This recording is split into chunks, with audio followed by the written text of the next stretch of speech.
Befriending the Sutas. Thus, you should train yourselves.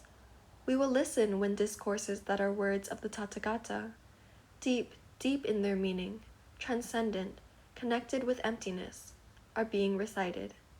We will lend ear, will set our hearts on knowing them, will regard these teachings as worth grasping and mastering. That's how you should train yourselves. The Pali Canon contains many thousands of suttas, of which more than 1,000 are now available in English translation at the Access to Insight website. When faced with such a vast store of riches, 3 questions naturally spring to mind. Why should I read the suttas? Which ones should I read? How should I read them? There are no simple cookie-cutter answers to these questions. The best answers will be the ones you discover on your own. Nevertheless, I offer here a few ideas, suggestions, and tips that I've found to be helpful over the years in my own exploration of the suttas. Perhaps you'll find some of them helpful too. Why should I read the suttas? They are the primary source of Theravada Buddhist teachings. If you're interested in exploring the teachings of Theravada Buddhism, then the Pali Canon and the suttas it contains is the place to turn for authoritative advice and support. You needn't worry about whether or not the words in the suttas were actually uttered by the historical Buddha. No one can ever prove this either way. Just keep in mind that the teachings in the suttas have been practiced, with apparent success, by countless followers for some 2,600 years. If you want to know whether or not the teachings really work, then study the suttas and put their teachings into practice and find out firsthand for yourself. They present a complete body of teachings. The teachings in the suttas, taken in their entirety, present a complete roadmap guiding the follower from his or her current state of spiritual maturity onwards toward the final goal.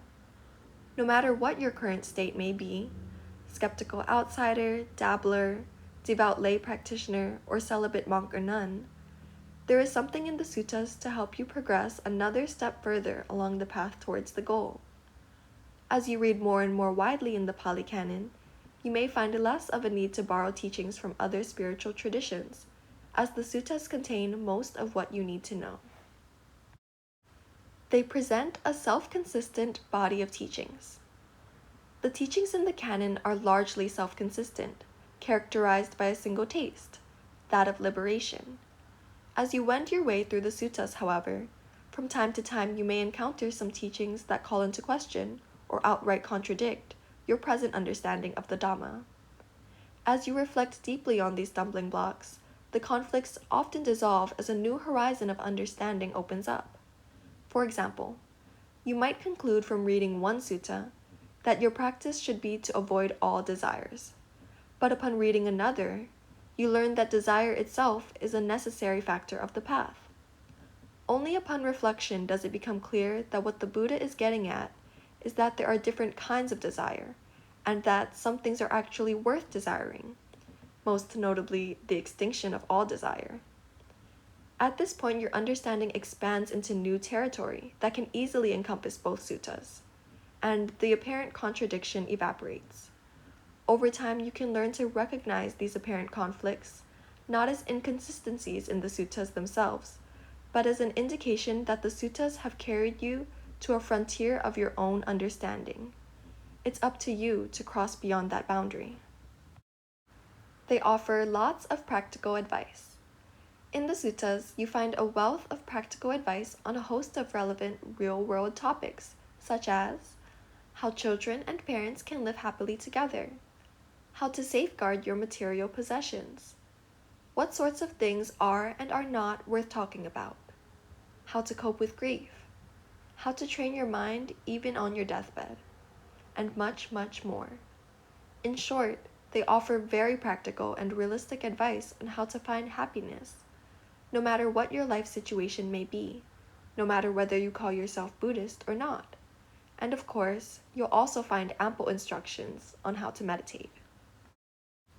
They can bolster your confidence in the Buddhist teachings. As you explore the suttas, you'll come across things that you already know to be true from your own experience. Perhaps you're already well acquainted with the hazards of alcoholism, or perhaps you've already tasted the kind of refined pleasure that naturally arises in a concentrated mind. Seeing your own experience validated in the suttas, even in small ways, can make it easier to accept the possibility that the more refined or advanced experiences that the Buddha describes may not be so far-fetched after all, and that some of the more counterintuitive and difficult teachings may not, in fact, be so strange. This validation can inspire renewed confidence and energy that will help your meditation and your understanding forge ahead into new territory. They can support and energize your meditation practice. When you read in the suttas about other people's meditation experiences, you may begin to get a better feel for what you have already accomplished in your own practice and what still remains to be done. This understanding can provide a powerful impetus to apply yourself even more wholeheartedly to the teachings. Reading them is just plain good for you.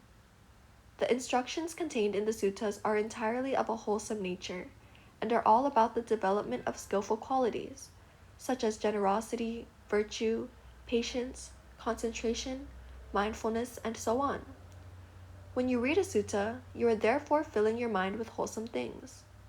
If you consider all the harmful impressions with which the modern media bombard us day in and day out, a little regular sutta study can become an island of sanity and safety in a dangerous sea. Take good care of your mind. Read a sutta today and take it to heart. Which suttas should I read? The short answer is whichever ones you like. It can be helpful to think of the Dhamma as a multifaceted jewel, with each sutta offering a glimpse of one or two of those facets. For example, there are teachings of the Four Noble Truths and the Eightfold Path, of dana and sila, of mindfulness of breathing and mindfulness of death, of living skillfully as a layperson or as an ordained monk. No single sutta says it all. Each one depends upon all the others to paint a complete picture of the Buddhist teachings. The more widely you can read in the suttas, the more complete your picture of this jewel becomes. As a starting point, every student of Buddhism should study, reflect upon, and put into practice the 5 precepts and the 5 subjects for daily contemplation. Furthermore, we should take to heart the Buddha's advice to his young son, Rahula, which concerns our basic responsibilities whenever we perform an intentional act of any kind. From there, you can follow along with the Buddha's own step-by-step or graduated system of teachings that encompass the topics of generosity, virtue, heaven, drawbacks of sensuality, renunciation, and the Four Noble Truths. If you're interested in a solid grounding on the basics of the Buddhist teachings, 3 suttas are widely regarded as essential reading: Setting the Wheel of Dhamma in Motion, the Discourse on the Not-Self characteristic, and the Fire Sermon. Together, these suttas, the big 3 of the Sutta Pitaka, define the essential themes of the Buddhist teachings that reappear in countless variations throughout the canon. In these suttas, we are introduced to such fundamental notions as the Four Noble Truths, the nature of dukkha, the Eightfold Path, the middle way, the wheel of the Dhamma, the principle of anatta, not self, and the analysis of oneself into the 5 aggregates, the principle of shedding one's enchantment with sensual gratification, and the many planes of being that characterize the vast range of Buddhist cosmology. These basic principles provide a sturdy framework upon which all the other teachings in the canon can be placed. Furthermore, these 3 suttas demonstrate beautifully the Buddha's remarkable skill as teacher. He organizes his material in clear, logical, and memorable ways using lists: the Four Noble Truths, the Eightfold Path, the 5 aggregates, etc. He engages his listeners in an active dialogue to help them reveal for themselves the errors in their understanding. He conveys his points by using similes and imagery that his listeners readily understand. And, most significantly, time and again he connects with his listeners so effectively that they are able to realize for themselves the transcendent results that he promises. Seeing the Buddha for the extraordinarily capable teacher that he is encourages us to proceed even deeper into the canon, confident that his teachings won't lead us astray. A few other fruitful points of departure. The Khuddaka Nikaya offers a rich mine of important suttas in verse form. Consider in particular the Dhammapada, the Sutta Nipata, the Therigatha, and the Therigatha. For the Buddha's basic instructions on breath meditation, see the Anapanasati Sutta. For his instructions on the practice of mindfulness, see the Mahasatipatthana Sutta. To learn how to cultivate a heart of loving kindness, see the Karaniya Metta Sutta. In the Devadaha Sutta, Venerable Sariputta explains how to introduce the Buddhist teachings to inquisitive, intelligent people like you. How does one decide which spiritual paths are worth following and which are not? The Kalama Sutta sheds light on this ancient dilemma. In the Sigalovada Sutta, the Buddha offers a concise instruction manual that shows how laypeople can live happy and fulfilling lives. When you find a sutta that captures your interest, look for others like it. From there, wander at will, picking up whatever gems catch your eye along the way. How should I read a sutta? To get the most from your sutta studies, it can be helpful to consider a few general principles before you actually begin reading, and once you've begun reading a sutta, to bear in mind a few questions as you read. Some general principles. There is no such thing as a definitive translation. Don't forget that the Pali Canon was recorded in Pali, not in English. Not once in his career did the Buddha speak of suffering or enlightenment. He spoke instead of such things as dukkha and nibbana. Keep in mind, too, that every English translation has been filtered and processed by a translator, someone inextricably embedded within his or her culture at a particular moment in time, and whose experience and understanding inevitably color the translation. British translations of the suttas from the late 19th and early 20th century sound leaden and dreary to us today. 100 years from now, today's translations will undoubtedly sound equally archaic. Translation, like the cartographer's attempts to project the round earth onto a flat sheet of paper, is an imperfect art. It is probably best not to let yourself get too comfortable with any one particular translation, whether of a word or an entire sutta. Just because, for example, one translator equates suffering with dukkha or unbinding with nibbana, doesn't mean that you should accept those translations as truth. Try them on for size and see how they work for you. Allow plenty of room for your understanding to change and mature, and cultivate a willingness to consider alternate translations. Perhaps, over time, your own preferences will change. You may, for example, come to find stress and quenching more helpful. Remember that any translation is just a convenient, but provisional, crutch that you must use until you can come to your own first-hand understanding of the ideas it describes. If you're really serious about understanding what the suttas are about, you'll just have to bite the bullet and learn some Pali. But there's an even better way. Read the translations and put the teachings they contain into practice until you get the results promised by the Buddha. Mastery of Pali is, thankfully, not a prerequisite of awakening. No one sutta contains all the teachings. To reap the greatest reward from the canon, explore many different suttas, not just a select few. The teachings on mindfulness, for example, although valuable, represent just a small sliver of the entirety of the Buddhist teachings. Rule of thumb: whenever you think you understand what the Buddhist teachings are all about, take that as a sign that you need to dig a little deeper. Don't worry about whether or not a sutta contains the actual words uttered by the historical Buddha. There is no way to prove it one way or other. Just read the suttas, put the teachings into practice as best you can, and see what happens. If you like a sutta, read it again. Sometimes you'll come across a sutta that grabs hold of you in some way when you first read it. Trust this reaction and read it again. It means both that the sutta has something valuable to teach you, and that you're ripe to receive the teaching it offers. From time to time, reread the suttas you remember having liked months or years ago. You may discover in them some nuances now that you missed earlier. If you dislike a sutta, read it again. Sometimes you'll come across a sutta that is just plain irritating. Trust this reaction. It means that the sutta has something valuable to teach you, although you may not be quite ready for it yet. Put a bookmark there and put the sutta aside for now. Pick it up a few weeks, months, or years later and try again. Perhaps someday you'll connect with it. If a sutta is boring, confusing, or unhelpful, just put it aside. Depending on your current interests and depth of practice, you may find that a given sutta just doesn't make sense or seems utterly tedious and boring. Just put that one aside for now and try another one.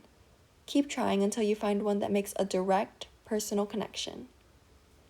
A good sutta is one that inspires you to stop reading it. The whole point of reading suttas is to inspire you to develop right view, live an upright life, and meditate correctly. So if, as you're reading, you feel a growing urge to put down the book, go sit in a quiet spot, close your eyes, and attend to the breath, then do it. The sutta will have then fulfilled its purpose. It will still be there when you come back to it later. Read the sutta aloud from beginning to end. This helps you in several ways. It encourages you to read every single word of the sutta.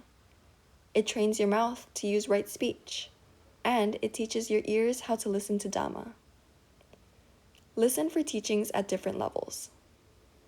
Many suttas offer teachings on several levels simultaneously, and it's good to develop an ear for that.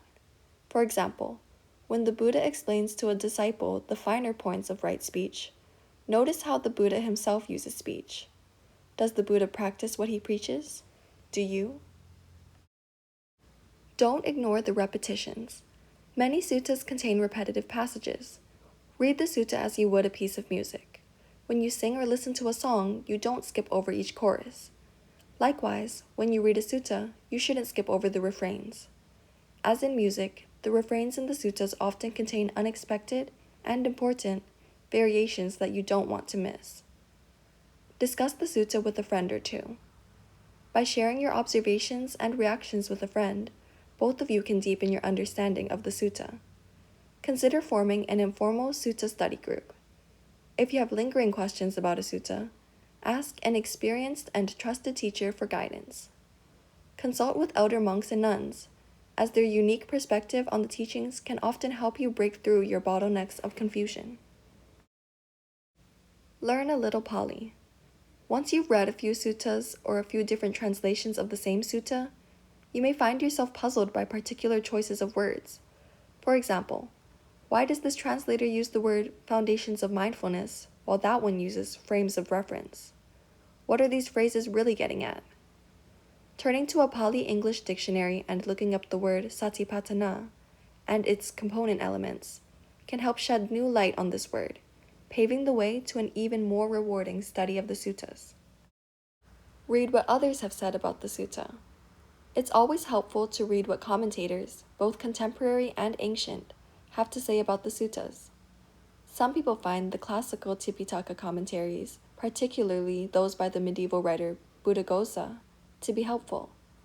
A few of these are available in English translation from the Pali Text Society and the Buddhist Publication Society. Some people prefer more contemporary commentators, such as those who have written in the Wheel of Publications or the Buddhist Publication Society. Many outstanding booklets and articles have been written by authors such as Venerables Bodhi, Kantipalo, Nyanamoli, Narada, Nyanaponika, Soma, and Thanisaro. You may also enjoy reading the excellent introductions and endnotes to Bhikkhu Bodhi's The Middle-Length Discourses of the Buddha, and Maurice Walsh's The Long Discourses of the Buddha. Also read from the masters in the Thai forest traditions, as they offer refreshing and unique perspectives on the suttas that are based on deep meditative experience. Give the sutta time to ripen. Whatever helpful message you found in the sutta, whatever satisfying taste it left behind, let that grow and develop in the course of your meditation practice and in your life. Over time, the ideas, impressions, and attitudes conveyed by the sutta will gradually percolate into your consciousness, informing the way you view the world. One day, you may even find yourself in the middle of an otherwise ordinary everyday experience, when suddenly the recollection of a sutta you read long ago will spring to mind, bringing with it a powerful Dhamma teaching that's exactly appropriate for this moment. To facilitate this slow ripening process, allow yourself plenty of room for the suttas. Don't cram your sutta reading in among all your other activities.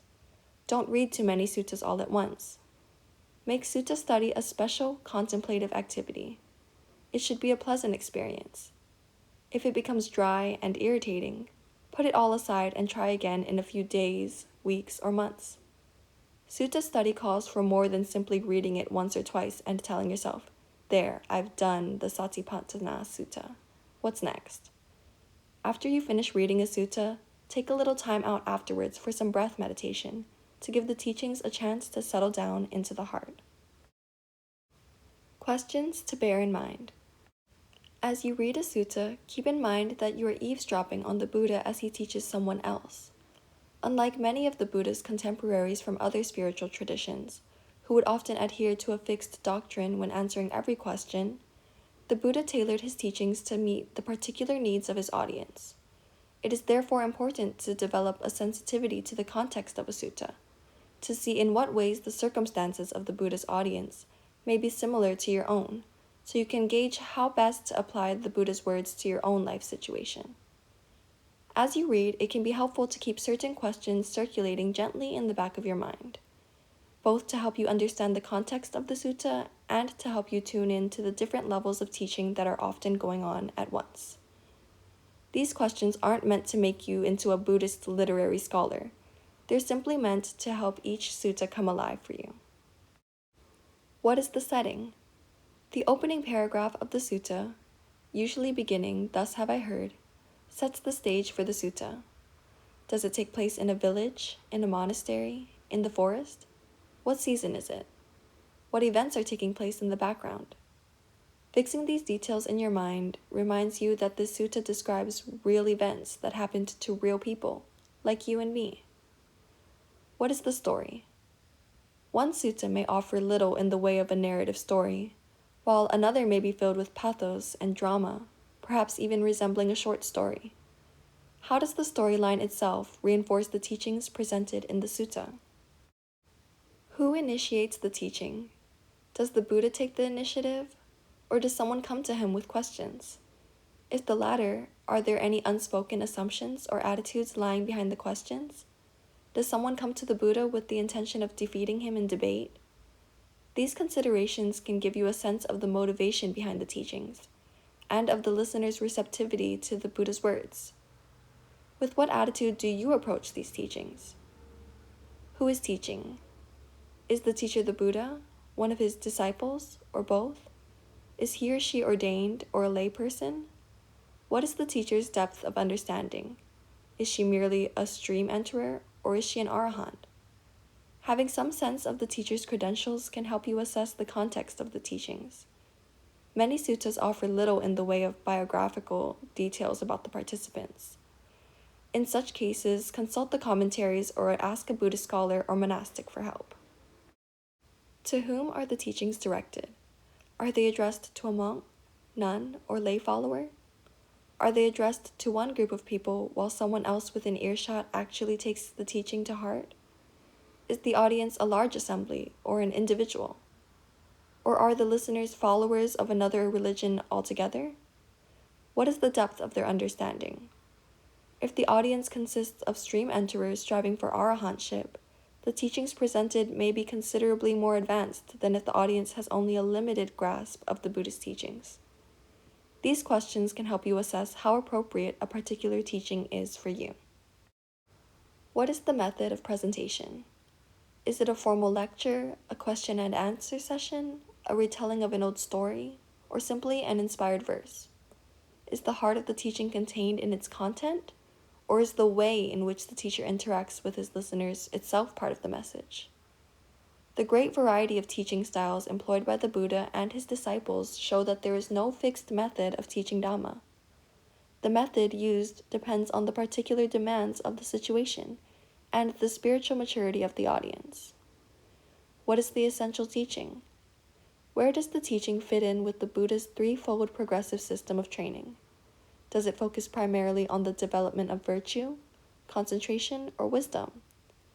Is the presentation consistent with what is given in other suttas? How does this teaching fit into your own roadmap of the Buddhist teachings? Does it fit in nicely with your previous understanding, or does it call into question some of your basic assumptions about the Dhamma? How does it end? Does the hearer attain awakening right then and there, or does it take a little while after hearing the teachings? Does someone convert to the Buddha's way, as evidenced by the stock passage, "Magnificent, magnificent," just as if he were to place upright what was overturned? Sometimes the simple act of snuffing a candle is enough to bring someone to full awakening. Sometimes even the Buddha himself can't help someone overcome their past bad karma.